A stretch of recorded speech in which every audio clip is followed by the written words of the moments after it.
오늘 하세나 본문은 마가복음 12장 18절에서 27절까지의 말씀입니다.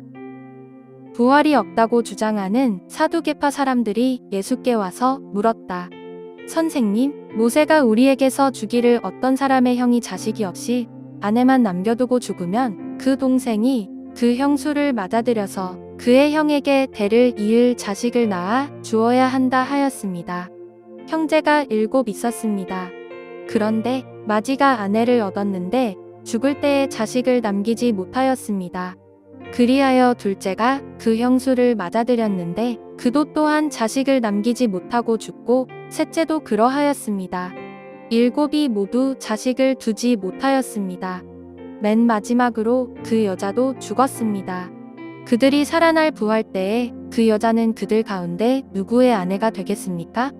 7이 모두 그 여자를 아내로 맞아들였으니 말입니다. 예수께서 그들에게 말씀하셨다. 너희는 성경도 모르고 하나님의 능력도 모르니까 잘못 생각하는 것이 아니냐? 사람이 죽은 사람들 가운데서 살아날 때에는 장가도 가지 않고 시집도 가지 않고 하늘에 있는 천사들과 같다.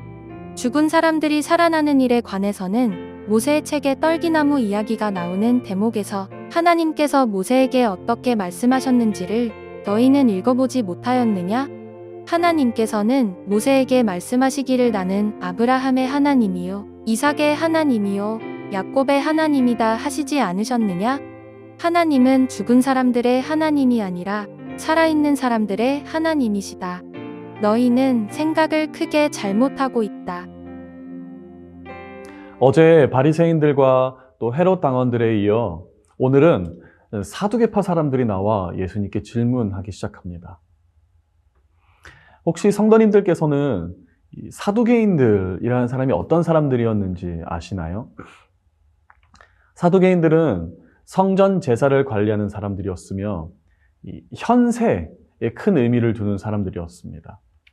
이들은 이 땅에서의 삶과 복을 중요시 여겼고 영생보다는 현재의 축복과 권력을 추구하는 사람들로서 사두개인들은 주로 부유하고 힘 있는 제사장 계층과 귀족들로 구성될 수밖에 없었으며 그렇기에 사두개인들은 당연히 사후세계라던가 내세 그리고 부활을 부정하는 사람들이었습니다. 바로 이런 자들이 오늘 예수님 앞으로 나와 모세의 율법을 토대로 예수님을 시험하려 했던 것입니다. 이 모세의 율법을 따르면 첫째 형님이 대를 잇지 못하고 사망하여 형수만 이 땅에 남기게 된다면 둘째 형님이 그 형수를 쳐로 맞아 자식이 없어 대를 잇지 못하는 수치를 면하도록 도와줘야 한다라고 기록하고 있습니다. 그런데 만약 둘째 형님도 죽고 셋째 형님도 죽어 7 형제가 모두 자녀를 낳지 못한 채 죽는다면 훗날 부활할 때 이 여자는 누구의 아내가 되어야 하는 것이냐며 아주 논리적으로 답하기 불가능한 질문을 던짐으로써 예수님을 그 많은 회중 앞에서 조롱거리로 만들고자 했던 것입니다. 사실 오늘 본문은 어제 말씀과 크게 흐름상으로는 다르지 않습니다. 어제 말씀에서 바리새인들과 또 헤롯 당원들이 예수님을 실수하도록 함정 질문을 했던 것처럼 오늘 사두개인들도 예수님이 전파하시는 논리의 허점을 잡아 그런 그에게 망신을 주고자 했던 것입니다. 그런데 여러분은 어떻게 생각하십니까? 혹시 우리 중에도 사두개인들처럼 부활이라는 개념을 그저 막연한 개념이라거나 일종의 언어 유희처럼만 비유적인 언어로 생각하고 계시는 분이 계시지는 않습니까? 부활은 정말 실제할까요? 죽음 이후의 삶은 실제로 존재하기나 할까요? 아마 교회를 오래 다녔다고 할지라도 많은 사람이 이러한 의미를 충분히 가질 수 있을 것이다 라고 생각해 봅니다. 오늘 본문을 보면 예수님은 사두개인들의 질문에 2가지로 대답하십니다. 먼저 예수님은 이 사두개인들이 성경을 잘못 이해하고 있었음을 지적하십니다. 성경은 부활 이후의 삶은 이 세상과 다를 것이다 라고 말씀하며 결혼과 같은 제도가 존재하지 않을 것이 우리는 이후 하늘에 있는 천사들과 같을 것이다 라고 기록하고 있기 때문입니다. 오늘 25절 말씀입니다. 사람이 죽은 사람들 가운데서 살아날 때에는 장가도 가지 않고 시집도 가지 않고 하늘에 있는 천사들과 같다.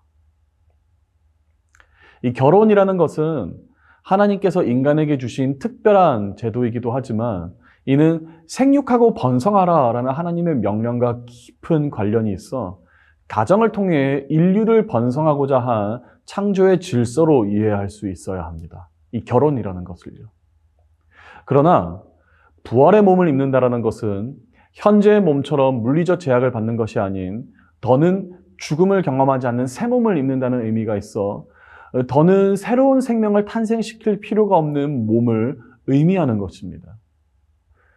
바로 이런 이유에서 예수님은 사도개인들을 바라보시며 우리는 하늘에 있는 천사들과 같다라고 말씀하셨던 것이며 부활 이후의 결혼을 운운하는 것이야말로 성경을 잘못 이해하고 있는 것임을 짚어주셨던 것입니다. 둘째로 예수님은 부활을 믿지 못하는 사두개인들에게 하나님은 아브라함의 하나님이시고 이삭의 하나님, 야곱의 하나님이시므로 죽은 자의 하나님이 아닌 산 자의 하나님이심을 상기시켜 주셨습니다. 아브라함과 이삭과 야곱의 공통점을 찾아보자면 바로 언약입니다.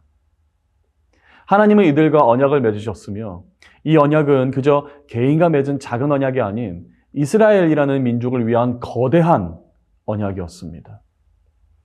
따라서 하나님은 수시로 아브라함과 이삭과 야곱의 이름을 거론하시면서 여전히 하나님은 이들의 하나님이셨음을 재차 강조하셨던 것이 바로 그들을 통하여서 이스라엘과 맺은 언약이 아직도 유효하고 있음을, 전혀 끊어지지 않았음을, 그리고 앞으로도 영원할 것임을 강조하고 싶으셨던 것입니다. 그러나 생각해 보십시오.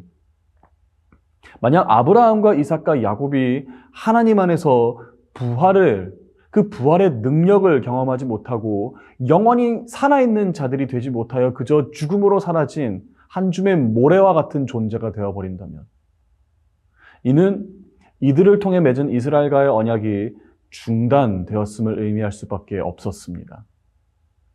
그래서 예수님은 부활을 믿지 못하는 사두개인들에게 부활을 믿지 못함이 어떤 결과를 초래하는지, 더 나아가 그들이 그토록 존경하던 하나님의 능력을 어떻게 거부하게 되는 것인지를 이 영원한 언약이라는 개념 안에서 가르쳐 주신 것입니다. 사랑하는 높은 뜻 푸른 교회 성도 여러분, 이 기독교의 신앙에는 부활 신앙이 그 중심에 있습니다. 부활 소망은 그저 하나의 비유라거나 철학적 개념처럼 실상이 없는 가르침이 아닌 우리의 현실이며 실제로 우리를 위해 예비되어 있는 능력임을 믿으실 수 있기를 주님의 이름으로 축복합니다. 이 부활을 믿는다라는 것은 우리는 이 땅에 소망을 두지 않고 영원한 나라를 꿈꾸며 사는 사람들임을 믿는 것이며 푸른 마르고 꽃은 시들지라도 우리를 향한 하나님의 언약은 절대 사라지지 않을 것임을 믿는 것입니다. 그러므로 오늘도 우리의 소망을 하늘에 두고 사는 우리 모두가 될 수 있기를 주님의 이름으로 축복합니다. 죽음은 끝이 아닙니다. 영원한 생명이 우리를 위해 예비되어 있음을 기억하고 눈으로 보이는 것이 아닌 믿음으로 살아가는 우리 모두가 될 수 있기를 간절히 소망합니다. 오늘의 아시조는 층간소음 줄이기를 실천해 보는 것입니다. 층간소음 문제로 힘겨워하는 이웃들을 배려하며 오늘의 아시조 함께 하시죠.